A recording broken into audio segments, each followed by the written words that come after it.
अलंकार येणे नामे असी जे निखिल हेमे नाना अवयव संभ्रमे अवयविया जेवी. आता एकच पद्धतीने विषय पुढे चाललेला आहे. त्यामध्ये अलंकार येणे नामे असे जे निखिल हेमे. अलंकार या नावाने किंवा अलंकार या स्वरूपामध्ये एकच सुवर्ण व्यापून राहिलेलं असतं.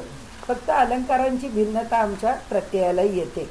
नाना अवयव संभ्रमे अवयविया जेवी.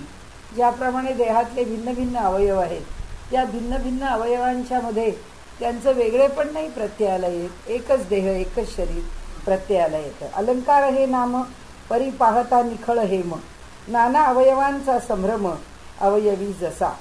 ज्याप्रमाणे पुन्हा तेच आहे, अर्थ काही घ्यायला नको. म्हणजे गोठ पाटल्या कडी वाक्या मुदत राखडी चंद्रहार अंगुठ्या वेढी बाजू बंद गोफाधिक. ऐसे बहुत अलंकार परी ते अवघेच भांगार. भांगार म्हणजे सोनं. सोन्या वीण साचार काही नसे ते ठाई. चंद्रहार शब्दाप्रत विचार करून पाहिल्या सत्य हेमा वीण ना येत काहीच की प्रत्यया. म्हणजे आता चंद्रहार शब्द का घेतला? कारण चंद्राचा हार म्हणून समास सोडवला तर चा येईल, षष्ठी होईल त्याची. तर चंद्राचा हार, तर चंद्राचा हार पण म्हणजे काय? काही तो चंद्र आणतो का? ते चंद्र एकमेकांना जोडले, म्हणजे त्या चंद्राशी काही संबंध नाही. म्हणजे थोडक्यात काय, अगदी इथे विषय नाही पण पुसट छटा त्यांनी दिली आपल्याला, की जसं नामरूपावरून एखादी वस्तू आम्ही ओळखतो की अमुक एक व्यक्ती, अमुक एक नाम, अमुक एक स्वभाव, हे सगळं जे ओळखणं आहे आणि त्या त्या व्यक्तीला जे जाणणं आहे त्या नावावरून, ते जाणणं त्यांच्या मते असं आहे हे सगळं भ्रमात्मक आहे. म्हणजे आम्ही ती व्यक्ती काय आहे, शेवटी तो परमात्माच आहे. त्यांना जिथे पुढे न्यायचं आहे त्याचा फक्त इथे त्यांनी निर्देश केला आहे. त्याची फक्त इथे त्यांनी आपल्या पुढे एक मांडणी केली की बघा याही ठिकाणी कसं आहे, नावं काय देतो आम्ही? चंद्रहार. मग व्यवहारामध्ये आपल्याकडे म्हण आहे, नाव सोनूबाई हाती कटलाचा वाळा. म्हणजे काय आहे, बाई अगदी मोठी नावाने सोनूबाई आहे, त्याप्रमाणे तिला काही प्राप्त आहे का, असं जेव्हा आपण म्हणतो बोलतो तेव्हा त्याच्या मागची भूमिका एकच आहे की जे जसं आम्ही दाखवतो, जाणतो, म्हणतो ते तसं असतं असं नाही, त्याला मिथ्यात्व आहे. आणि त्याच्यावरनं त्या काय म्हणायचं मर्यादित दृष्टांतावरून त्यांना आपल्याला एक गोष्ट सांगायची आहे की ह्या जगामध्ये दिसतं आहे तो सगळा भ्रमच आहे. त्याच्या मागे फक्त एकटा एक परमात्माच शिल्लक आहे किंवा तोच फक्त वस्तुरूपाने राहतो, त्याशिवाय दुसरं कुणी त्या ठिकाणी राहत नाही. चंद्रहार शब्दाप्रत विचार करून पाहिल्या सत्य हेमावीण ना येत काहीच की प्रत्यया. सरी गोफ वाक्यांचा नामेच होई बोधसाचा नाम आणि आकाराचा वृथाच आहे गौरव. आता इथे असे शब्द घेतले की गोठ. त्या गोठ शब्दाला काय आहे, म्हणजे काय व्युत्पत्ती लावायची, किंवा पाटली काय त्याला व्युत्पत्ती लावायची. आता कड्यात कड्या गुंतल्या हे समजू शकतो, पण त्याला साखळी असं का म्हणायचं? अशा प्रत्येक शब्दाची व्युत्पत्ती आपल्याला देता येत नाही. काही शब्दांची देता येते. तो शब्द कधी पुढे पुढे अपभ्रंशाने काही वेगळा होऊन येतो. तसं त्या शब्दांचं काय होतं पुढे आपल्याला काही सांगता येत नाही. आपली नावं, आडनावं अशा कितीतरी गोष्टी आहेत की ज्याच्यामधून त्याचे अपभ्रंश आपल्या समोर येतात आणि मग त्या वेगवेगळ्या नावांना आणखीन काही वेगवेगळ्या अर्थ प्राप्त होतात. जसं आपण माझ्या अपरोक्ष बोलू नकोस, वास्तविक पाहता मुळातला अपरोक्ष हा शब्द प्रत्यक्ष या अर्थाचा आहे. आणि आपण व्यवहारामध्ये माझ्या मागे काय बोलायचं आहे ते माझ्या समोर बोलणं, माझ्या अपरोक्ष का बोलतो असं जे म्हणतो हे मुळातच चूक आहे. हे प्रत्यक्ष आणि अप्रत्यक्ष हे जे शब्द आहेत गेलं तर त्याला एक व्यवहाराचे नियम, त्याच्या व्युत्पत्तीचे नियम राहिले नाही. आणि म्हणून इथे त्यांनी म्हटलं आहे की काही शब्द काय पुष्कळशी भाषा ही काही वेळा अर्थ देणारीच ठरते असं नाही आहे. म्हणून या पलीकडे नगाप्रत किंमत नाही यत्किंचित. म्हणून ते असं म्हणतात या ठिकाणी की पुढची ओवी सुरू होतीये.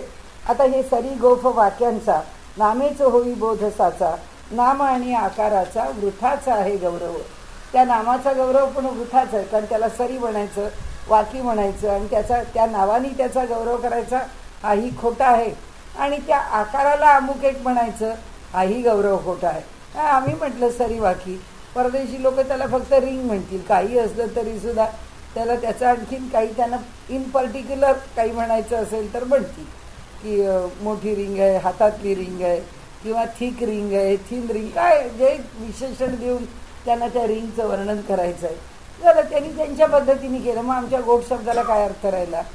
हे जे सगळं आहे हे आम्ही आमच्या पुन्हा तेच ना, वाचारंभणम विकारो नामधेय, बोलायला सुरुवात केली, वाचारंभण केलं की प्रत्येक शब्दाची मर्यादा लक्षात घेऊनच पुढे जावं लागतं.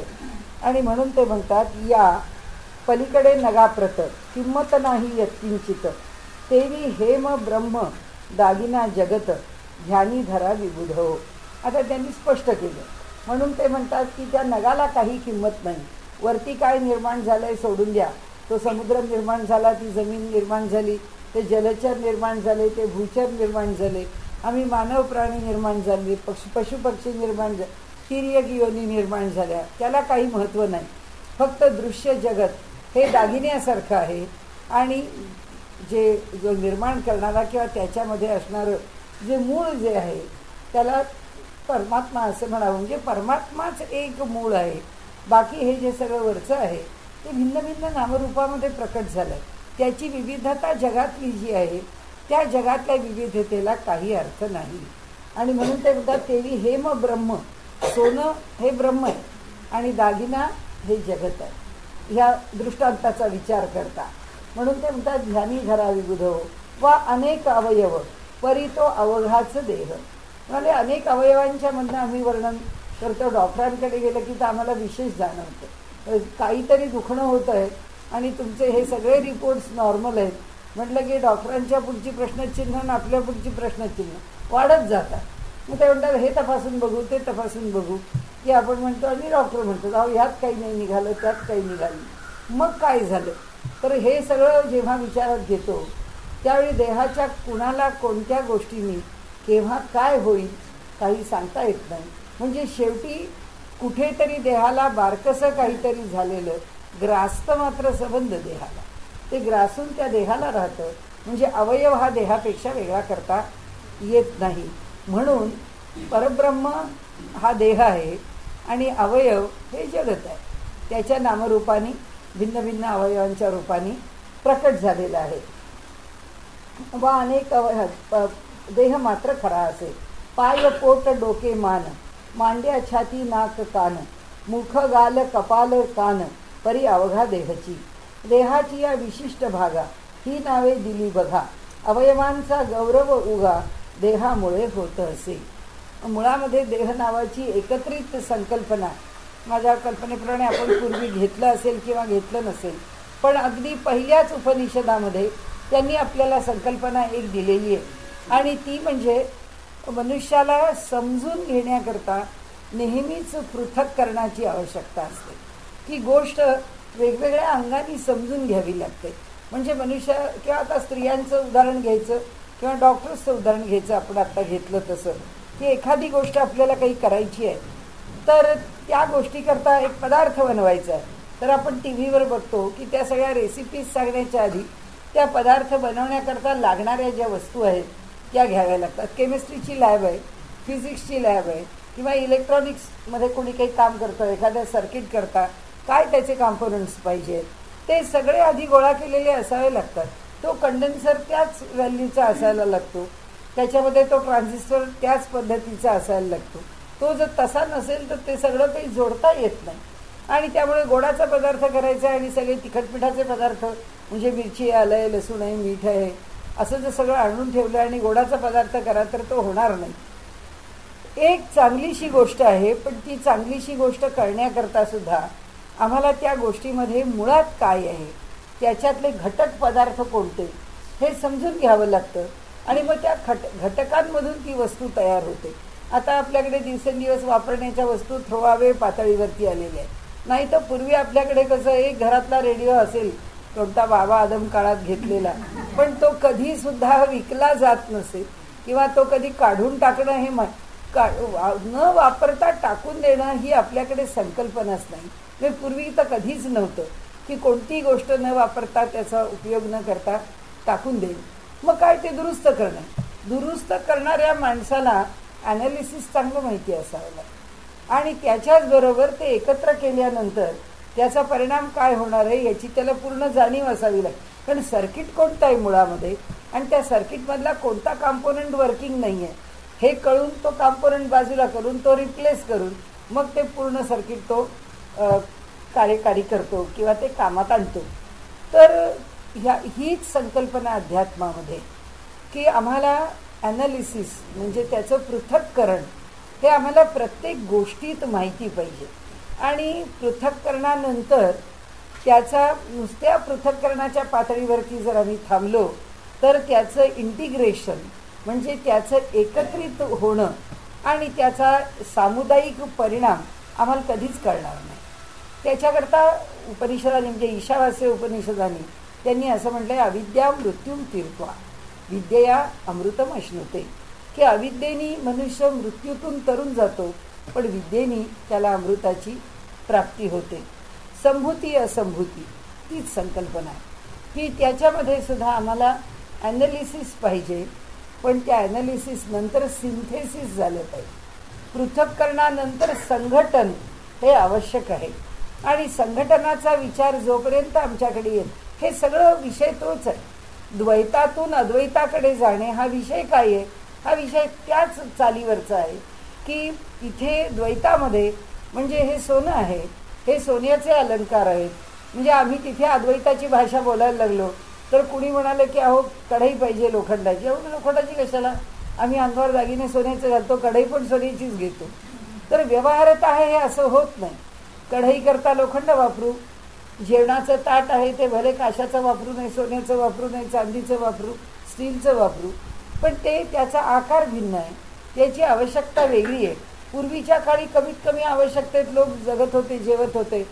तर ज्याच्या ठिकाणी कमी आवश्यकता वापरून तो जेवायचा तो आपलं एक परातीसारखीच ताटली घ्यायचा की त्याच ताटलीमध्ये पानातच पातळ पदार्थ वाढला, पानातच भाजी पोळी वाढली आहे, पानातच भात वाढला आहे, पानातच कोशिंबीर वाढली आहे. आता आपल्याला चालणार नाही. या 4 चवी त्याच्या जर अशा वेडावाकड्या एकत्र झाल्या तर आपल्याला ते जेवावंसं पण नाही वाटणार. कोशिंबीर कोशिंबीर म्हणून खायला आवडेल. का आवडते? कारण आम्हाला रस त्या पृथक्करणात आहे. आम्हाला रुची जी आहे ती ॲनालिसिसमध्ये आहे की हा पदार्थ किंवा ही चव आम्हाला अशीच वेगळी घ्यायला हवी आहे, ती चव आहे ती तशीच वेगळी घ्यायला हवी. आम्हाला कळतं की जिभेच्या पलीकडे सगळं एकच होणार आहे, तिथे काही त्याच्यात वेगळे पण शिल्लक राहणार नाही. पण पुढे वेगळे पण शिल्लक राहणार नाही म्हणून मग खातानाच सगळ्याचं बोडण कालवा तर कोणी खाणार नाही. सगळे म्हणतील नाही आम्हाला वेगळं वेगळं जेवायचं, जेवणातला प्रत्येक पदार्थ भिन्न पाहिजे. तर हीच तत्त्वज्ञानामधली भूमिका आहे. तत्त्वज्ञानामध्ये सुद्धा तत्त्वज्ञान समजून घेताना एका विशिष्ट पातळीवरती तत्त्वज्ञान जगताना, व्यवहाराच्या पातळीवरती तत्त्वज्ञान जरी जगत असला मनुष्य तरी भात भातच म्हणून खाईल, पोळी पोळी म्हणून खाईल, आमटी आमटी म्हणून खाईल. आता काय तत्त्वज्ञान शिकलेलं आहे त्याला सगळं जग सारखं आहे म्हणून भाताऐवजी वाळू शिजवून खाणार नाही येतो, ती वाळू शिजणारही नाही आहे आणि ती तो खाणारही नाही. या पातळीवरती पृथकता स्वीकारलेलीच आहे. सगळेजण श्वास घेत आहेत, मला श्वास घेऊन काय करायचं, मरा.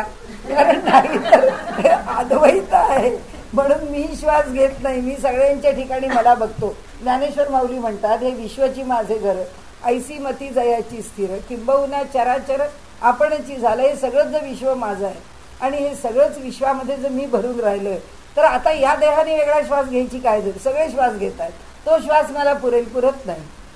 तत्त्वज्ञान ज्या पातळीवर समजून घ्यायचं आहे त्याच पातळीवर अद्वैत म्हणून समजायचं आहे. ज्या पातळीवरती द्वैत म्हणून समजायचं आहे त्या पातळीवर द्वैत म्हणूनच समजायला लागेल. पण द्वैताचा अतिरेक चालणार नाही आणि अद्वैताचा पण अतिरेक चालणार नाही. द्वैत द्वैताच्या पातळीवर ठेवावं लागेल, अद्वैत अद्वैताच्या पातळीवरती ठेवायला लागेल. आणि त्यामुळे इथे ते जे सांगतायत आपल्याला की ह्या सगळ्याचा अर्थ जगात जगावं कसं. कारण शेवटी अमृतानुभव असल्यानंतर माणसाला वाटायला लागेल आता आपण काय करायचं, फार पामर आहोत, आपण जेवायचं की नाही, खायचं की नाही, आपण आपल्या जीवनामध्ये कशाचा आनंद घ्यायचा की नाही. जग जगाच्या पातळीवर आहे तिथे. म्हणून त्यांनी आपण अनेक वेळा बघितलं आहे की भावाद्वैतम सदा कुर्यात क्रियाद्वैतम न करहचित अद्वैतम त्रिषु लोकेषु ना द्वैतम गुरुणासह. ते म्हणाले भावाद्वैतम सदा करूया. भावाच्या पातळीवरती अद्वैत आम्ही कायम अनुभवू शकतो. क्रियाद्वैतम न करहचित. पण क्रियेच्या पातळीवरती आम्हाला कधीच अद्वैत अनुभवता येत नाही.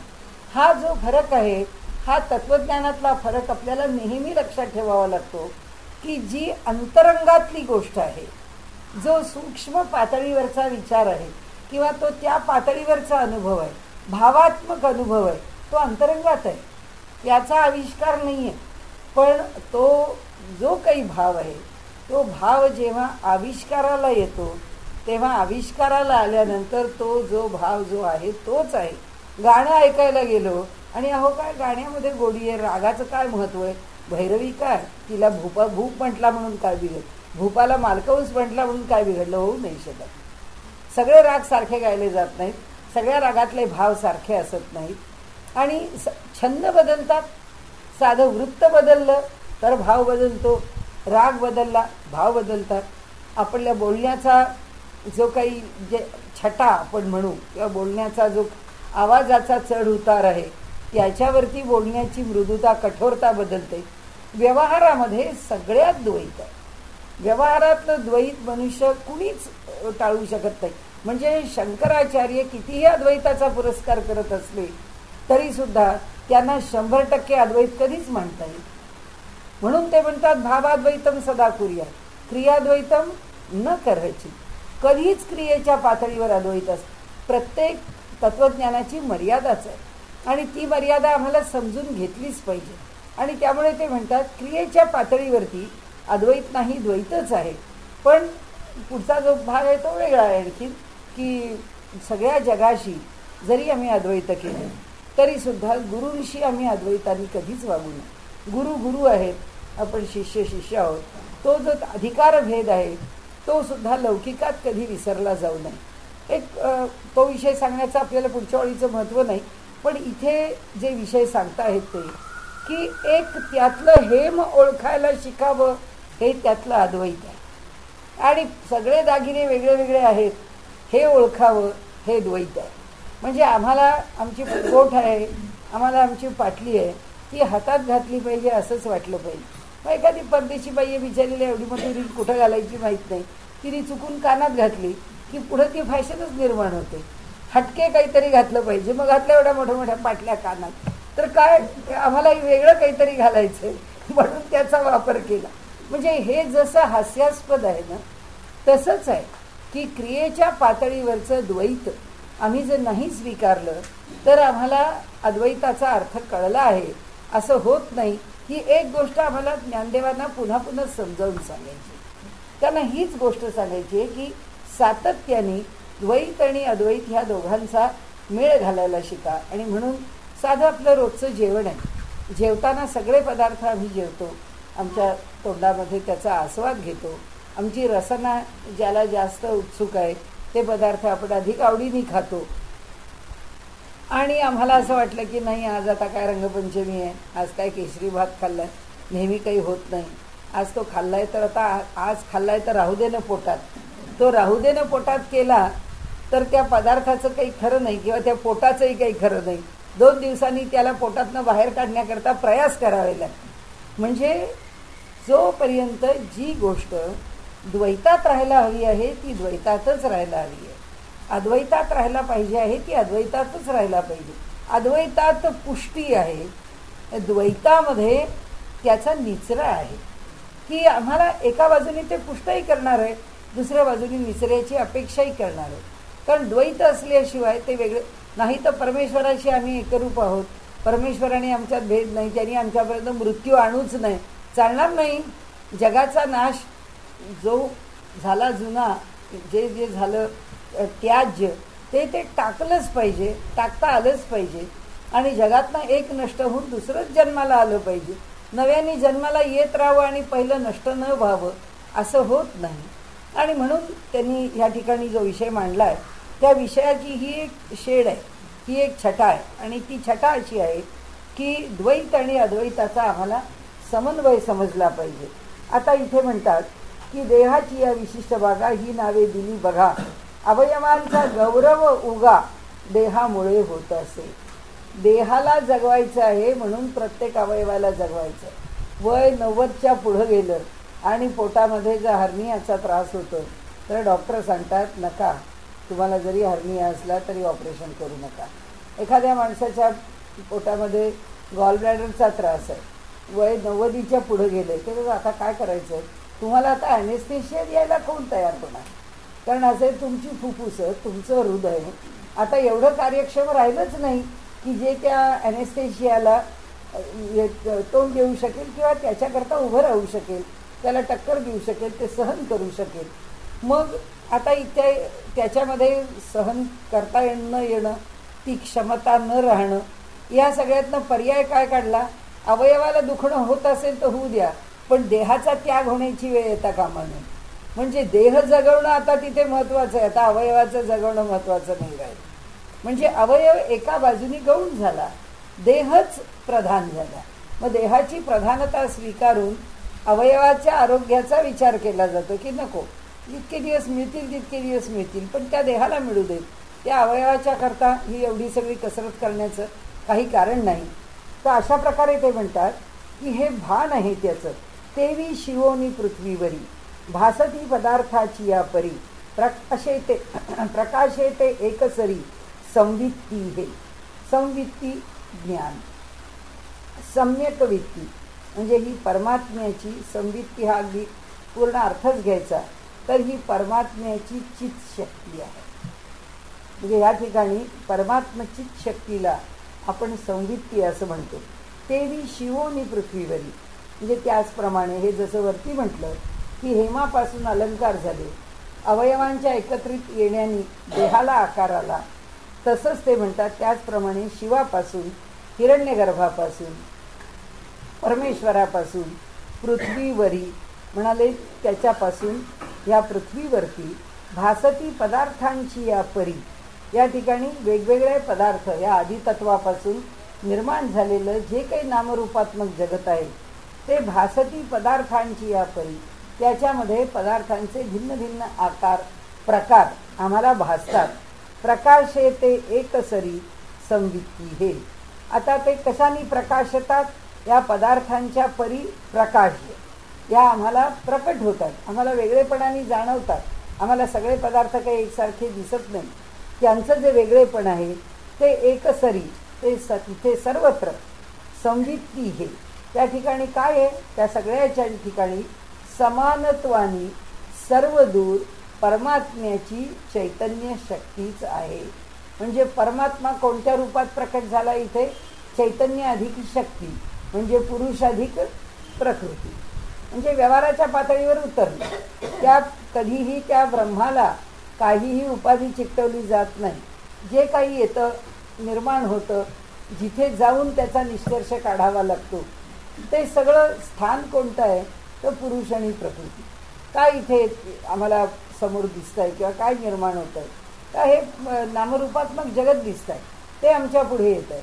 मग ते कुणी आणलं? ते परब्रह्माने नाही आणलं. परब्रह्माला काय करायचं आहे आणून? तो नाही आणत. मग आणतो कोण? तर ते जे परब्रह्म आहे, ते जे शक्तीशी एकरूप झालेलं आहे किंवा त्यांनी आपल्यापासून आपली शक्ती निर्माण केली आहे, जी शक्ती कार्यकारी आहे, जी शक्ती गतिमान आहे, जी शक्ती हालचाल करणारी आहे, जी शक्ती वेगवेगळं रूपांतर करू शकणारी आहे, अशी जी शक्ती आहे, त्या शक्तीला यांनी अधिष्ठान कशाचं दिलं? चैतन्याचं दिलं. त्या चैतन्याच्या अधिष्ठानाशिवाय ती शक्ती काहीच करू शकत नाही. आणि म्हणून चैतन्य अधिक शक्ती बरोबर संवित्ती, ही जी संवित्ती आहे किंवा हे जे घडणं एकत्र, हे एकत्र पुरुष प्रकृतीचं स्वरूप आहे. आणि म्हणून ते म्हणतात काय प्रकाशतं? तर पुरुष प्रकृती एकत्रपणाने प्रकाशतात. हे काय आहे? पुरुष प्रकृतीचं प्रकाशन. हे काय आहे? हा देह पुरुष प्रकृतीचं प्रकाशन. ही वस्तू काय आहे? पुरुष प्रकृतीचं प्रकाशन. आणि त्याचं वेगवेगळ्या रूपात प्रकाशन आहे हे कळण्याची बुद्धी त्यांनी आम्हाला दिली आहे. ते काय? ते आमची संवित्ती आहे, ते आमचं ज्ञान आहे. ज्या दिवशी आम्ही जेवलो आणि आम्हाला जेवलेलं आठवेनासं झालं, कुठे बसलो ती जागा कळेनाशी झाली. म्हणजे मनुष्याला कशाचंही भान जर मनुष्याच्या ठिकाणी सुटलं तर ज्याचं भान सुटतं किंवा ज्याचं भान सुटू शकतं त्याच्या ठिकाणी हे ओळखण्याचं पात्रता राहत नाही. म्हणजे त्याच्या ठिकाणी काय होतं, नामरूपात्मक जगत कालवलं जातं, तो संभ्रमात जातो. म्हणून आपण म्हणतो या माणसाला भ्रम झाला, याला जेवलेलं आठवत नाही, ह्याला बोललेलं आठवत नाही, या माणसाला आता काय करतो आहे ते कळत नाही. हे जे आहे हा त्या ज्ञानामध्ये पडलेला फरक आहे. मग त्या ज्ञानामध्ये फरक केव्हा पडतो आणि का पडतो? त्या तिथे किंवा त्या व्यक्तीच्या ठिकाणी किंवा त्या वस्तूच्या ठिकाणी त्या पुरुष आणि प्रकृतीचं जे काही प्रमाण आहे ते प्रमाण जेव्हा बिघडतं, म्हणून ती संवित्ती आहे, सम्यक वित्ती आहे, सम्यक ज्ञान आहे. ते परमात्म्याचं सम्यक ज्ञान आहे त्याच्या बाजूनी, आणि त्यांनी आम्हाला योग्य ज्ञान दिलं आहे की आमच्यापुरती सुद्धा आम्हाला संवित्तीच आहे, आम्हाला सुद्धा सम्यक ज्ञानच आहे, आम्हाला सुद्धा योग्य असं ज्ञानच आहे. कारण आम्हाला जोपर्यंत योग्य ज्ञान होतं, एक लक्षात ठेवायचं, मग त्या परमेश्वराला योग्य ज्ञान होतं आम्हाला पण योग्य ज्ञान होतं, तर आम्ही आणि त्याच्यात फरक आहे का? हो फरक आहे. काय फरक आहे? त्याच्या ठिकाणी अविद्या नावाचं पांघरुण नाही आहे, आमच्या ठिकाणी अविद्या नावाचं पांघरुण आहे. त्या अविद्या नावाच्या पांघरुणाला काय काय लावलेलं आहे बाकी काही लक्षात नाही ठेवलं तर 3 गुण फक्त लक्षात ठेवायचे. ते अविद्या नावाचं जे पांघरुण आहे ते बनलं आहे कशाने? सत्व, रज आणि तमाने. ते सत्व, रज, तम आमच्या ठिकाणी कसे आहेत? प्रत्येकाच्या ठिकाणी वेगळे आहेत. ते जसे वेगळे आहेत तसं आमचं प्रत्येकाचं ज्ञान वेगळं आहे. आम्हाला एकच गोष्ट, आपण एवढे जण आहोत, प्रत्येकाला एकाच गोष्टीच्या विषयी जेव्हा मतं विचारतात तेव्हा प्रत्येकजण आपलं मत देताना वेगळं वेगळं देतो. सगळे वस्तू एकच असते पण मनुष्य मत का वेगळं वेगळं देतो? एकच मोबाईल असतो, इतक्या कंपन्या का चालतात? एकच करमणुकीचा कार्यक्रम असतो पण त्याच्याकरता इतकी चॅनेल्स का असावी लागतात? एकच बातमी असते, ही वेगवेगळ्या चॅनेल्सवर आम्ही का पाहतो? त्याचं कारण आहे आम्हाला ते प्रत्येकाच्या ठिकाणी त्याचा येणारा जो भिन्न भिन्न प्रत्यय आहे त्या प्रत्ययावरून आम्हाला आमचा प्रत्यय ठरवायचा असतो. कारण त्याच्यावरूनच आम्ही ठरवतो, आम्ही जे ऐकतो, आम्ही जे पाहतो त्यावरून आम्ही आमचं ज्ञान ठरवतो. म्हणजे सम्यक वित्ती ही फक्त ईश्वराकडे तो जो प्रकट होतो तो आम्हाला दिली आहे. ती सम्यक वित्ती मर्यादेत आहे, त्या सत्वरज तमानी ही आवृत्त आहे. आणि मग त्या अविद्येमुळे आमची जी काही बुद्धीची ज्ञानाची कक्षा विकसित जितक्या काही प्रमाणात झालेली आहे त्या प्रमाणामध्ये आणि त्या पद्धतीचं आम्हाला ज्ञान होतं. एखादा मनुष्य काहीतरी बोलला आम्हाला आवडत नाही, दुसरा मनुष्य म्हणतो काय स्पष्ट वक्ता आहे, हिंमत आहे त्याच्याकडे बोलायची, तिसरा म्हणतो असे फटकळ बोलणारे कोणीतरी लोक लागतात, त्याच्याशिवाय समाजात प्रत्येकाची प्रतिक्रिया वेगळी आहे. कारण त्यावेळी त्याच्या डोक्यामध्ये सत्वरजतमाचं काय संमिश्रण आहे त्याच्यावर अवलंबून आहे. आणि मुळात स्वभावतः जन्माला येताना तो त्याच्या संस्कार ह्या नावाने त्या सत्वरजतमाचं त्या गोष्टींकरता काय संमिश्रण घेऊन आलेलं आहे. रागवायचं म्हणजे किती शिव्या घालायच्या, रागवायचं म्हणजे कुणी कुणाला काय बोलायचं ते आपण पाहिलं नाही. तर कितीतरी वेळा म्हणते हल्ली त्या धग सिनेमाची ती जी काही जाहिरात आहे ती पाहिली, मी थक्कच होते की म्हटलं आपल्या आयुष्यात आता किती राहिलं काय राहिलं आपल्याला माहीत नाही, पण इतक्या वर्षांच्या आयुष्यात सुद्धा जो विचारही मनाला स्पर्शू शकत नाही अशा प्रकारचा एक संवाद त्या मुलाच्या मुखामध्ये द्यावा. काय आहे हे सगळं? म्हणजे आपल्याला हे सगळं वेगळं वाटतं, हे सगळं विषण्ण करणारं वाटतं. का वाटतं? कारण आम्ही स्वभाव येताना जो काही घेऊन आलो हे काही फारसं झेपणारा स्वभाव नाही आहे. त्यामुळे आपल्याला हे जी काही फार भडक स्वरूपामध्ये जी प्रतिक्रिया आहे ती आपण स्वीकारू शकत नाही. आता हे सगळं कशात आहे? हे आता आपण संवित्तीशी म्हणतो की संवित्ती ही संकल्पना काय आहे? तर सम्यक वित्ती हे जग निर्माण करण्याकरता परमेश्वरांनी त्या शक्तीच्या बरोबर आपल्याला त्या चैतन्याला जे जोडून घेतलं आहे त्यामुळे ती चिती शक्ती आहे, म्हणून तिला चित्त शक्ती म्हणतो. आता त्याला आणखीन एक शब्द वापरतो, चित्त कला असा पण शब्द वापरतो. चित्त कला त्या चैतन्याची एक विशिष्ट कला, त्या चैतन्याची शक्तीबरोबर जोडली गेलेली एक विशिष्ट बाजू, म्हणून ती चित्त कला आहे. आणि इथे वित्ती म्हणजे ज्ञान आहे, सम्यक ज्ञान, म्हणून इथे संवित्ती. आणि नुसतं वित्ती म्हणजे कला हे त्या विषयाचं एका भागाचं ज्ञान असेल, पण त्या विषयाचं आपल्याला, मला माहिती आहे, आपण म्हणतो की ठीक आहे तुम्हाला काय करायचं आहे सांगा, मला त्या विषयात मी थोडं काही वाचलं आहे, मी सांगू शकेन. म्हणजे आपल्याला त्याचं बऱ्यापैकी माहिती आहे, असं पूर्ण माहिती आहे असं कुणीच म्हणू शकत नाही. त्यामुळे मला पुष्कळ माहिती आहे, मी काही करू शकेन असं जेव्हा मनुष्य म्हणतो तेव्हा त्या विषयाची ती कला नाही होत, तो भाग नाही होत, त्या विषयाच्या बऱ्याच अंगांचं ज्ञान आहे असं होतं. म्हणून आपण काय म्हणतो, सांगोपांग, सांग आणि उपअंग. सांग जे सम्यक अंग, सगळ्या बाजूनी त्याचा विचार करून तो त्या विचाराने ती कृती तर करायचीच आहे, पण उपांग जी फार महत्त्वाची नाही आहेत, सम्यक अंग महत्त्वाची आहेत, जी उपांग आहेत ती फार महत्त्वाची नाहीत, पण ती आवश्यक आहे की हे केलंच पाहिजे. आता लग्नाच्या पाहुण्यांचा लोकांचा पुष्कळ थाटमाट केला, त्यांना उतरण्याची सगळी व्यवस्था उत्तम केली. आपल्याकडे लोक कोणी दुबईहून येत आहे, कोणी अमेरिकेहून येत आहे, कोणी UK येत आहे. आता ते बिचारे आत्ता ह्या गावाशी, ह्या इथल्या सगळ्या ठिकाणांशी फारसे जे काही त्यांना ओळख नाही, परिचय नाही, हिंडणं माहीत नाही, काय केलं, ही सगळी व्यवस्था करून ठेवली.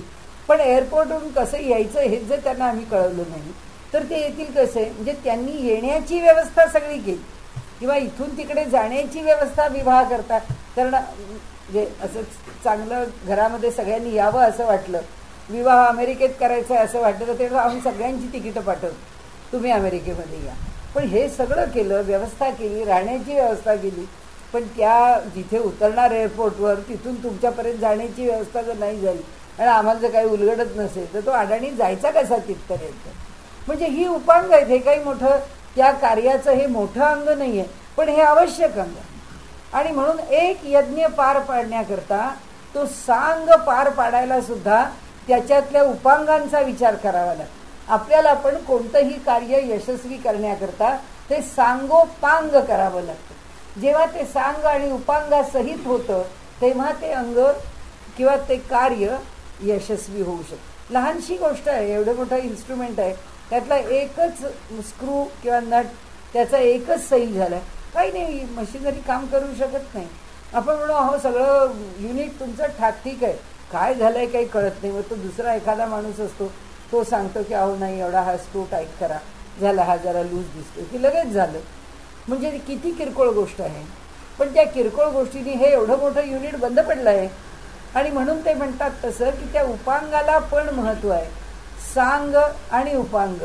तसं आहे इथे की हा संवित्ती, आणि त्या संवित्तीमध्ये ती चित्त शक्ती आहे. संवित्ती म्हणजे चैतन्य आणि शक्ती एकत्र आहे, पण त्या चैतन्य आणि शक्तीच्या व्यापक भागाचा विचार केला. आणि जेव्हा तिला चित्त कला आहे असं म्हटलं आहे तेव्हा ती अंश मात्र आहे. उदाहरणच घ्यायचं आपण तर आपण मुक्ताबाईंना ही चित्कला आहे असं म्हणतो. मुक्ताबाईंच्या चरित्रामध्ये त्यांचं वर्णन करताना त्यांना चित्कला म्हणून वर्णन केलं. चित्कला म्हणून वर्णन केलं याचा अर्थ काय झाला, याचा अर्थ ती चैतन्य आणि शक्ती हे जे मूळ परमात्म्याचं रूप आहे तेच जन्माला आलं आहे. पण ते कसं आलं आहे, अंश रूपाने जन्माला आलं. म्हणजे प्रभू रामचंद्र कसे जन्माला आले, परमेश्वराचा अवतार आहे, पूर्ण अवतार नाही, त्यांचा 16 अंगांनी परिपूर्ण असणारा पण धर्माच्या मर्यादेत आणि मानवी जीवनाची मर्यादा स्वीकारलेला अवतार आहे. भगवान श्रीकृष्णाचा अवतार पूर्ण अवतार आहे, त्यांच्यावरती कोणतीच मर्यादा नाही आहे. जे परमात्म्याचं स्वरूप आहे, जे परमात्म्याचं सामर्थ्य आहे, जी परमात्म्याची शक्ती आहे, त्या सगळ्या शक्तीसहित परमात्मा जन्माला आला.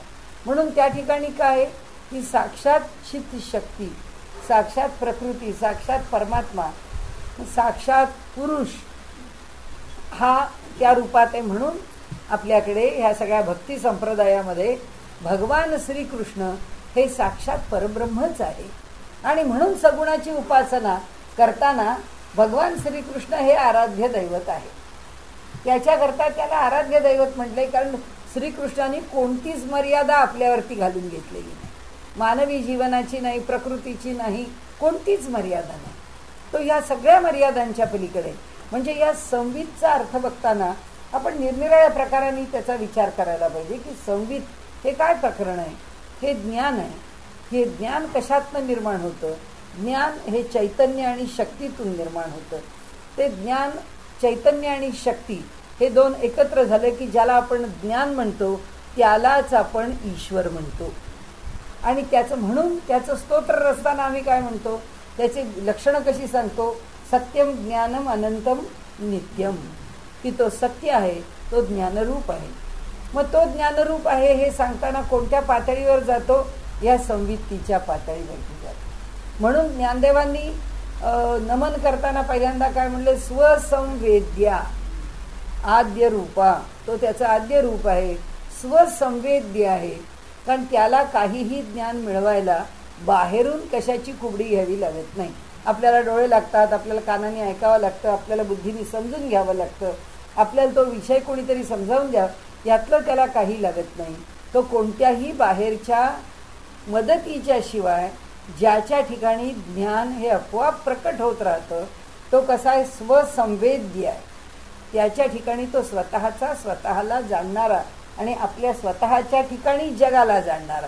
म्हणून ही जी संवित्ती आहे ही काय आहे, हा त्याचा थोडा संकोच आहे. हा संकोचाने आम्ही आता त्याचा विचार कुठे करतो, फक्त ज्ञान ह्या पातळीवर. तिथे लक्षण करताना काय करतो, तिथे सत्य, ज्ञान, अनंत, नित्य अशी अनेक लक्षणं लावतो. आणि परमेश्वराच्या व्यापकतेला या लक्षणाने छेद गेला तर त्या लक्षणाने सिद्ध करतो, त्या लक्षणाने छेद गेला तर त्याच्या पुढच्या लक्षणाने सिद्ध करतो, त्यांनी छेद गेला आणखी एका लक्षणाने सिद्ध करतो. असं करून त्याची व्यापकता अनेक अंगांनी प्रकट करतो. इथे काय केलं, इथे एकच लक्षण घेतलं, म्हणजे परमेश्वराची व्यापकताच सांगतो आहोत, पण ती एका लक्षणाने सांगतो. ते एक लक्षण काय, ज्ञान. ते ज्ञान कसं आहे, सम्यक आहे. आणि ती वित्ती म्हणजे ते ज्ञान, वित्ती हा शब्द वेदपासून निर्माण झालेला आहे, मूळच्या संस्कृत. वेद म्हणजे जाणणे, आणि वित्ती ही जाणण्याची प्रक्रिया किंवा जाणण्याचं सामर्थ्य. हे जे त्याचं जाणण्याचं सामर्थ्य आहे ते कसं आहे, पूर्ण सम्यक आहे. आमचं जाणण्याचं सामर्थ्य तितकं नाही. म्हणजे आपण जेव्हा एखादा तत्त्वज्ञानाचा विषय चर्चेला घेतो तर एक प्रवचनकार आपल्या एकेका ओवीवरती 10-10 दिवस का बोलतो, त्याचं कारण एक शब्द घेतो, त्याचा किस काढत बसतो, आणि त्याचा किस कितीही काढता येतो, किती अंगाने त्याच्यावर चर्चा करता येते. फक्त आता कसं आहे की कशी चर्चा होते, कसा विचार होतो, आणि त्यातनं वाद कसे होतात. वाद म्हणजे एकमेकांशी तुम्ही याला असं का म्हटलं आणि आम्ही याला असं का म्हटलं, त्याच्याकरता कोण कोणते पर्याय स्वीकारत जातो, ते स्वीकारायला काय आधार आहे, ते असे आधार असतात. आणि त्या आधारांवरून ते शब्द प्रत्येकजण आपल्याला पाहिजे तसे वळवून घेतात, आणि ते शब्द पाहिजे तसे वळवल्यावर त्याच्यातून भाष्य उभं राहतं की नाही, आम्ही याला अमुक एक म्हणतो, आम्ही याला याच पद्धतीने जाणतो. आणि त्यामुळे इथे त्यांनी म्हटलं की प्रकाश हे ते एकसरी समानत्वाने, सारखं सर्वत्र एकच आहे. ते कसं प्रकाशतं, तर सर्व ठिकाणी एक भावानी प्रकाशतं. संवित्ती हे म्हणजे ही परमात्म्याची चित्त शक्ती किंवा परमात्मा आणि त्याची शक्ती किंवा पुरुष आणि प्रकृती किंवा चैतन्य आणि शक्ती, काय जे घ्यायचे असतील ते शब्द, ती जोडी. पण या दोन शिवाय ह्या जगाचा विचार होऊ शकत नाही. एक चैतन्य यावंच लागतं आणि दुसरी शक्ती यावीच लागते, कारण गतिमानतेशिवाय त्याला पर्याय नाही. जग आहे तेव्हा गती आहे, गती आहे तेव्हा शक्ती आहे, आणि शक्ती आहे तेव्हाच हालचाल आहे. त्यामुळे हे सगळं आविष्काराला येण्याच्या पातळीवर घडावंच लागतं. तेवी हिरण्यगर्भ शिवापासून तो मेदिनीपर्यंत जाणं, मेदिनी म्हणजे पण पृथ्वी, संविद आत्मा होऊन अवघे काही राहिला. तर इतकी आपण चर्चा केली, आता आपल्याला माहिती झाली की ते जे आत्मतत्व परमतत्व आहे किंवा परब्रह्म आहे ते काय होऊन राहिलं, ते संविद होऊन राहिलं. ते संविद होऊन का राहिलं, कारण आपल्याला माहिती आहे त्याला जग निर्माण करायचं आहे म्हणून राहिलं. त्याला काही फरक पडणार नाही आहे, तो जिथे आहे तिथे राहणार. त्याला जग निर्माण करताना तो संविद झाला आणि ह्या जगामध्ये भरून राहिला, म्हणजे त्याला सम्यक ज्ञान आहे. मग त्याला सम्यक ज्ञान आहे का बरं, या जगामध्ये भरून राहताना सम्यक ज्ञान आहे असलंच पाहिजे, कारण मी खोटं बोलले त्याला ज्ञानाने कळलं पाहिजे, कारण माझ्या कर्माचं फळ त्याला द्यायचं आहे. त्यामुळे मला काही लक्षात राहिलं, कारण तिथे गेलो आपण, त्यांनी जर विचारलं की तू सांग बरं काय काय करून झाले, तर आपण लबाडलुचे आहोत. आपण जे चांगलं आहे ते त्याला सांगू की आम्ही हे चांगलं केलं, आम्ही हे चांगलं केलं. तो परमात्मा म्हणेल, बरं तू फक्त चांगलंच करून आलीस, तू काही वाईट दुष्काळ करून आलेला, तर मग वाईट हो का मला काही आठवत नाही. भगवंत म्हणजे पण मला आठवतं ना, कारण त्याला काय आठवणार आहे, त्याला सगळंच कळतं. सम्यक ज्ञान आहे तो आमच्या सगळ्यांच्या ठिकाणी जो भरून राहिलेला आहे. त्या प्रत्येक वस्तूचं त्याला सर्वांगानी ज्ञान आहे. ह्या देहात आहे का, ह्या देहामधला हा जीव कोण, हा जीव असं का करतो, हा पूर्वी काय होता, हे सगळं केलेलं जे कर्म आहे, या कर्माचं फळ आता याला पुढं काय म्हणत, सगळं त्याला माहिती आहे.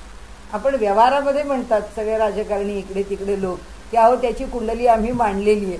भगवंतानी तर आमच्या प्रत्येक क्षणाची कुंडली मांडलेली आहे, की आम्ही प्रत्येक क्षणाला काय करतो त्याला माहिती आहे, आणि त्या प्रत्येक क्षणी केलेल्या कार्याचं आम्हाला काय फळ द्यायचं आहे याचा हिशोब त्याच्याकडे 100% पक्का आहे.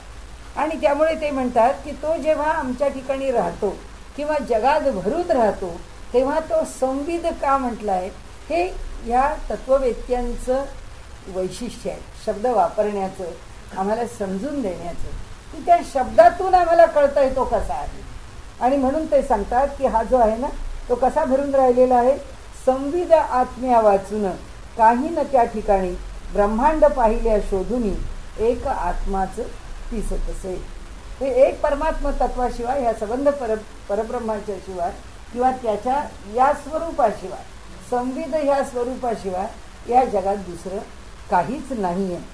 वस्तू अवघ्या चराचर, चर आणि आचर. चल म्हणजे हलणाऱ्या, आचर म्हणजे जड. म्हणजे काय की ज्या स्थावर आणि जंगम, त्यानंतर चर आणि आचर, जड आणि चेतन, असे सगळे शब्द आहेत. हे सगळे शब्द तसेच वापरलेले आहेत तिथे. म्हणून वस्तू अवघ्या चराचर या संबंध जगामध्ये जे वस्तुमात्रांमध्ये प्रकार केले तर दोनच, एक जड आणि दुसरा चेतन. मनुष्याच्या ठिकाणी चैतन्य अधिक प्रकटपणे, प्राण्यांच्या ठिकाणी अधिक प्रकटपणे, वनस्पतींच्या ठिकाणी अधिक प्रकटपणे आहे. तर हे जे काही त्यांच्या ठिकाणी प्रकटपणाने असणारं चैतन्य आहे ते चैतन्य वस्तू अवघ्या चराचर आत्म्यात व्यापित साचार, तेथे अनंत आकार परी आत्मा निराकारी.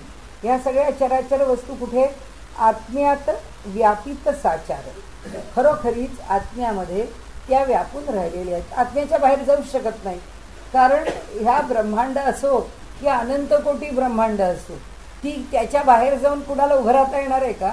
ह्या सगळ्याला फक्त व्यापून एकच परमात्मा तत्व आहे. म्हणजे सगळे आम्ही कशात आहोत, त्याच्या पोटात आहोत. त्याच्या पोटाच्या बाहेर काही आम्ही नाही आहोत, आम्ही त्याच्या बाहेर उभे राहिलो आणि हा परमात्मा हे पाहतोय असं कधी होत. आणि म्हणून ईश्वराला स्वतंत्रपणाने बघताच येत नाही. ईश्वराशी एकरूप, आत्मवस्तूशी एकरूप होतो तेव्हाच ती आत्मवस्तूचा तो अनुभव घेतो ना, तर आत्मवस्तूचा अनुभवच घेता येणार नाही. कारण आत्मवस्तू बाजूला राहून पाहण्यासाठी आत्मवस्तू वेगळी नाहीच आहे. म्हणून तर सगुणाच्या दर्शनाला खाली मानलंय ना, पुष्कळ त्याचा दर्जा आपण खाली उतरवलाय का, तर फक्त ते दर्शन झालं. ते दर्शन कशाच्या आधाराने झालं, पंचमहाभूतांच्या आधाराने झालं, 3 गुणांच्या आधाराने झालं. म्हणजे परमात्म्याचं यथार्थ रूप आम्ही नाही पाहिलं. परमात्म्याने ते रूप ह्या ब्रह्मांडाला योग्य असलेल्या अशा या अष्टधा प्रकृतीच्या माध्यमातून आम्हाला दाखवलं आणि ते आम्ही पाहिलं. म्हणजे अजून आम्ही त्याच्या वास्तवापाशी पोचलोच नाही. आणि म्हणून उपनिषदांचं वचन आहे ना, आपण अनेक वेळा घेतलंय, तदेव ब्रह्मत्वं विद्धी नेदम यदिदम उपासते. तू एक लक्षात ठेव की ज्याची तू उपासना करतोस ते ब्रह्म नव्हे. ब्रह्माची उपासना कधीच करता येत नाही. उपासना करण्याकरता त्याचं काहीतरी प्रतीक स्वीकारलंय. म्हणून काय स्वीकारलंय, त्या प्रतीकाला काय म्हणायचं जे स्वीकारलंय ते, ही संवित्ती. या रूपामध्ये याच्यातून त्यांनी जी अनेकानेक रूपं घेतली आहेत ती, म्हणजे आपल्याला आपण त्याचा खल करत बसतो. ओम लिहायचं का श्री लिहायचं, श्री लिहिलं तर काय होईल, ओम लिहिलं तर काय होईल, ओम श्री स्वस्तिक लिहिलं तर काय होईल, आपण करत बसा. पण शेवटी सगळं काय आहे ते तो एकटाच आहे. आपलं समाधान आहे की आपण म्हणतो नाही नाही हे सगळं आध्यात्मिक विषय आहे, तिथे श्रीकार नसला तरी चालेल, ओंकार पुरेसा आहे. हा विषय प्रपंचाचा आहे, तिथे श्रीकार असला पाहिजे. मग दुसरा म्हणतो नाही नाही प्रपंचाला सुद्धा परमार्थाचा आधार पाहिजे, म्हणजे ओम श्री लिहिलं पाहिजे. चाललं सुरू, प्रपंचामध्ये मंगल पाहिजे म्हणून ओम श्री स्वस्तिक घ्या, चाललं. म्हणजे एकातून एक मनुष्य ज्या संकल्पना, हे काय आहे पुन्हा नामरूप, आकाराचं आकर्षण. वैविध्याचं आकर्षण, वेगवेगळ्या प्रकारांनी एकाच आत्मतत्वाला समजून घेण्याची आमची धडपड, दुसरं काही नाही. म्हणजे हे समजणं आणि त्याच्याशी एकरूप होणं, ही जी उपासनेची दोन अंग आहेत, हीच सगुण आणि निर्गुण आहे. की लौकिकातली सगुण उपासना आणि प्रत्यक्ष निर्गुणाचा अनुभव. तर असं वाटतं तो काही आपला विषय नाही, पण इथे ते सांगतात त्याप्रमाणे लक्षात घेण्याचा विषय इथे आपल्याला काय आहे, की लक्षात घेण्याचा विषय एकच आहे की मी परमेश्वराला पाहीन किंवा मला परमेश्वराचं दर्शन होईल, ही शब्दसंहती चुकीची आहे. मी त्याच्या पोटातच आहे, काय खेळ करणार आहे ते त्याच्या पोटातच करणार आहे, त्याच्या बाहेर येऊन माझा काहीच खेळ नाही. आणि म्हणून त्यांनी सांगितलं की हे सगळं काय आहे, वस्तू अवघ्या चराचर आत्म्यात व्यापित साचार. साच खरोखरीच त्या सगळ्या त्या आत्म्याच्या आतच आहेत. तेथे अनंत आकार परी आत्मा निराकारी. त्या आत्म्याच्या आतमध्ये हे आमचे इतके आकार भरलेले आहेत. एक ब्रह्मांड कशाला, त्याच्या पोटात अनंत कोटी ब्रह्मांड आहेत.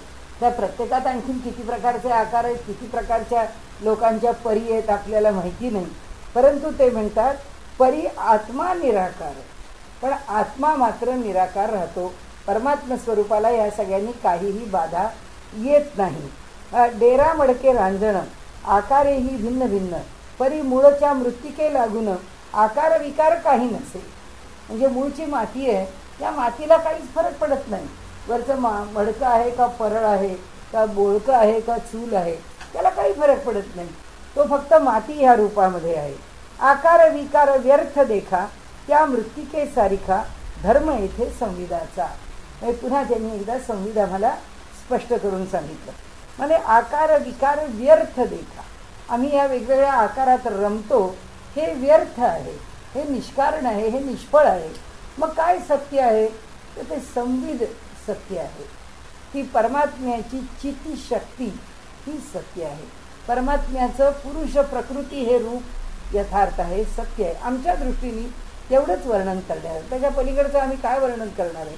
कारण ते करायला आमच्याकडे शब्दही नाही आहेत. ते करायला त्याच्या त्या सगळ्या रूपाला वर्णन करण्यासारखं सामर्थ्य आमच्याकडे नाही. कारण ह्या 5 महाभूतांमध्ये नाही, ह्या 3 गुणांमध्ये नाही, आणि त्यांनी दिलेल्या आपल्याला त्या पांघरून घातलेल्या बुद्धीत नाही. त्यामुळे आपल्याला काही ते कळतच नाही, आपण काही समजू शकत नाही. त्यांनी आपल्यावरती जे पांघरून टाकलं आहे, नाही ते चित्र दाविती परी असे केवळ भिंती. आता हे सगळा विषय तोच आहे. प्रकाश येते संवित्ती जगदाकारे. आता त्यांनी सांगितलं नाही ते चित्र दाविती. आता इथे नाहीचा अर्थ ते म्हणजे तद्वत, आणि नाही म्हणजे धारण केलेलं. नाही चित्र दाविती म्हणजे आता ते म्हणजे त्याचप्रमाणे कसं, परी असे केवळ भिंती. आता ह्या वरच्याला जोडणारा हा शब्द आहे. आता हे थोडंसं जाता लक्षात ठेवावं की जेव्हा आपण 3-4 ओव्या वाचतो तेव्हा त्या ओव्या वाचताना ही ओवी स्वतंत्र आहे का या ओवीचा अनुबंध मागच्या ओवीशी आहे. तर तो जो त्याचा भाष्यकार असतो किंवा त्याचं जे कुणी ते लिहिलेलं आहे त्यांनी आपल्याला ते स्पष्ट केलेलं असतं. आता इथे शब्द वापरला आहे नाही ते चित्र दाविती. ते हा शब्द कशा करता किंवा हे अक्षर कशा करता योजलं आहे, मागच्याचा अनुबंध दाखवण्याकरता. मागच्याचा अनुबंध काय, मागे त्यांनी सांगितलं आहे त्याप्रमाणे की फक्त एक संवित्ती आहे, संवित्तीच्या पलीकडे दुसरं काही नाही.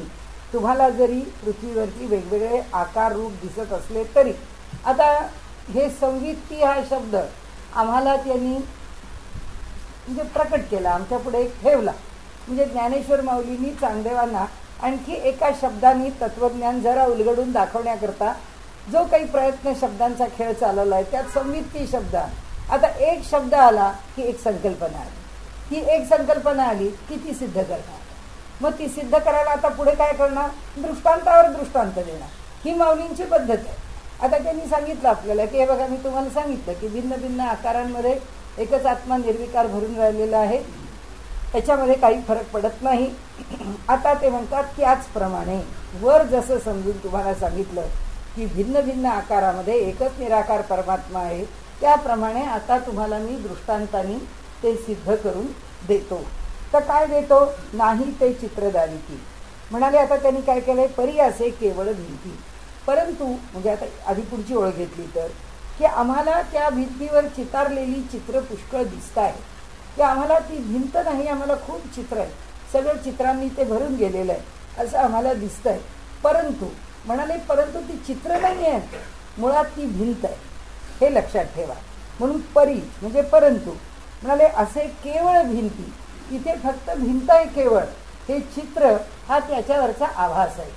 आता पुढे काय म्हणतात, प्रकाशे ते संवित्ती जगदाकारे. पुन्हा वरच्याला काय केलं, इथे घट्ट केलं. पुन्हा दुसऱ्यांदा एक वेगळा दृष्टांत देऊन त्यांनी सांगितलं, जे प्रकाशित झालं, जे आमच्या दृष्टीला पडतं आहे ते काय आहे, तर ते केवळ तो परमात्मा, तीच केवळ शक्ती किंवा ती चिती शक्ती किंवा चित शक्ती, हीच केवळ जगदाच्या आकाराने आमच्या पुढे प्रकट झालेली आहे. आता याच्याकरता दृष्टांत काय घेतला, की मूळ भिंतच फक्त सत्य आहे, ती भिंत पूर्ण चित्राने रेखाटली आहे, म्हणून आम्ही त्या चित्रांची विविधता पाहतो आहोत. पण चित्रांची विविधता ही शाश्वत नाही, भिंत ही शाश्वत आहे. आता त्यांनी उत्तर दिलं आपल्याला, त्याचा विस्तार दिला. नानाविध भिंतीवरी चित्रे ती काढिली जरी, परी भिंतीविण तेथे दुसरी वस्तुमुळीच असे ना. वेगवेगळ्या भिंतींवर वेगवेगळी चित्र काढली, तरी त्या ठिकाणी केवळ चित्रांच्या शिवाय काही नाही असं नाही, केवळ भिंतीच्या शिवाय काही. चित्र वेगवेगळी आली, पण तिथे अस्तित्व कशाला आहे, तर केवळ भिंतींना अस्तित्व आहे, चित्रांना अस्तित्व नाही. तैसा आता चित्राच्या आकृतीत भिंतचा आहे मूर्तिमंत, आकार विकृतीने तेथ काही न बदल झाला. आकार विकृती कशाची आली, चित्राची आली. आकार विकृती म्हणजे काय, चित्राची विविधता आली. कोणत्या कोणत्या आकारांच्या विकृती झाल्या. या ठिकाणी जर रामायणातलं चित्र असेल तर पुढच्या ठिकाणी कृष्णाचं चित्र आहे, आम्ही लगेच ओळखलं. लहान मुलांना आपण सांगतो, मुलांना अगदी शिकवताना पहिल्यांदा, की अरे राम हा राम आहे ना, हा कृष्ण आहे ना. मग तो कसा ओळखायचा राम, ज्याच्या हातातलं धनुष्य आहे, धनुष्य पाहायचं म्हणजे नक्की राम आहे. त्याच्या डोक्यावर मोरपीस आहे म्हणजे नक्की कृष्ण आहे. असं कधीच होणार नाही की कृष्णाचं चित्र आहे मोरपीस नाही आहे, असं नाही कधी होणार की राम बसलेले आहेत पण धनुष्य नाही आहे. धनुष्य आहेच त्यांच्याजवळ, हातसज्ज धनुष्य विशिष्ट असेच आहेत ते, की धनुष्य सारखं त्यांच्या हातामध्ये आहेच. तर ही जी आहे ही विविधता आहे ही चित्रात. ही चित्रातली विविधता आकारातली विविधता आहे, आमच्या दृश्यातली विविधता आहे. पण आतल्या भिंतीला काही फरक पडत नाही, भिंत जशी आहे तशीच आहे. म्हणून ते म्हणतात आकार विकृतीने तेथ काही न बदल झाला. कोणामध्ये, भिंतीमध्ये. तैसा संविद आत्मा जगदांतरी भरला आहे भिंती परी, तो भिंतीसारखा आहे आणि ह्या जगतात भरून राहिला आहे. चराचर चित्रे त्यावरी रेखाटलेली दिसतात. म्हणजे तो संविद आत्मा ही भिंत आहे, त्याच्यावरती विविध अशी चित्र जी रेखाटली आहे ती म्हणजे ही चराचर सृष्टी आहे आणि ती सृष्टी म्हणजे जगत आहे. आणि म्हणून ती त्यावरती आम्हाला रेखाटलेली दिसत आहे. चित्र जे रेखाटता आले ते केवळ भिंतीमुळे. चित्र कसं काढलं असतं, भिंत आहे म्हणून आम्ही चित्र काढतो आहोत. म्हणून ते म्हणतात रेखाटण्याने नाही आले भिन्नत्व ते भिंतीचे. आम्ही वेगवेगळ्या प्रकारांनी भिंतीवरती चित्र काढली म्हणून भिंतीला भिन्नत्व येत नाही. पण व्यवहारात आम्ही अविद्येने भरलेले असल्यामुळे आम्ही चित्र का काढतो, कारण आम्हाला त्या भिंतीवर काहीतरी वेगळा बदल हवा असतो. आम्हाला भिंत नको असते, आम्हाला चित्र हवं असतं.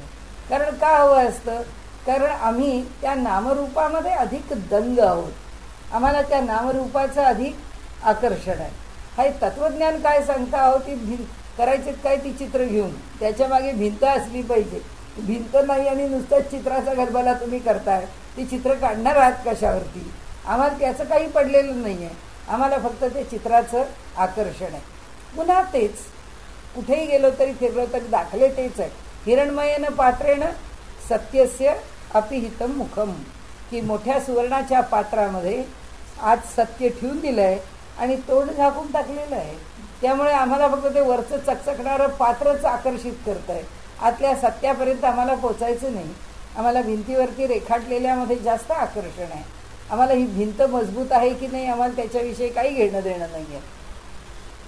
आता ते म्हणतात भिंत भिंतपणे राहिली आणि चित्रेही तेथेच दिसली, त्या भिंती परीच आहे भली जगी आत्म्याची स्थिती पहा. भासाची या पलीकडे आकारी काही न सापडे, नामरूप हे रोकडे आहे विबुध हो मायामणी.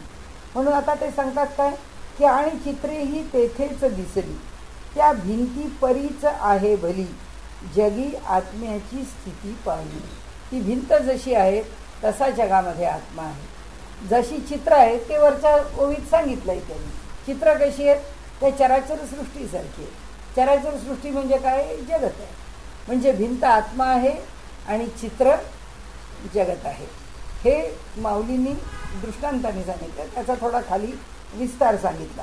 म्हणून ते म्हणतात की जर चित्र आम्हाला दृश्य आहे आणि त्या चित्रांमुळे आतली भिंत आम्हाला दृश्य नाही, तसंच जगाचं आहे. आत्मा आम्हाला दिसत नाही, आम्हाला हे चराचर सृष्टी फक्त दिसते. त्याच्यातला जो भेदभाव आहे तो फक्त आम्ही पाहतो. म्हणून हे सगळं भासमान होणार आहे, ते भासमान होणारच आम्ही पाहतो. आता इथे काय आहे मग? नामरूप हे रोकडे आहे विबुध हो मायामणी. हे जे नामरूप आहे हे नामरूप रोकडं म्हणजे अगदी प्रत्यक्ष मायेनी भरलेलं आहे, हे असं आम्हाला इथे दिसतं आहे. आणि म्हणून ते म्हणतात की बांधियाची या मोडी, बांधा न होनी गुळगोडी, तयापरी जग परवडी, संवित्ती जाणे. आता त्यांनी सांगितलं बांधियाची या मोडी. बांधिया म्हणजे ढेप. आता ही जर बांधियाची या मोडी म्हणजे ढेप मोडली किंवा फोडली, तर बांधा न होनी गुळाची गोडी, तर त्याच्यामध्ये ढेप आहे म्हणून तिला गोडी आहे असं नाही आहे. त्यातल्या गुळाच्या प्रत्येक कणाला गोडी आहे.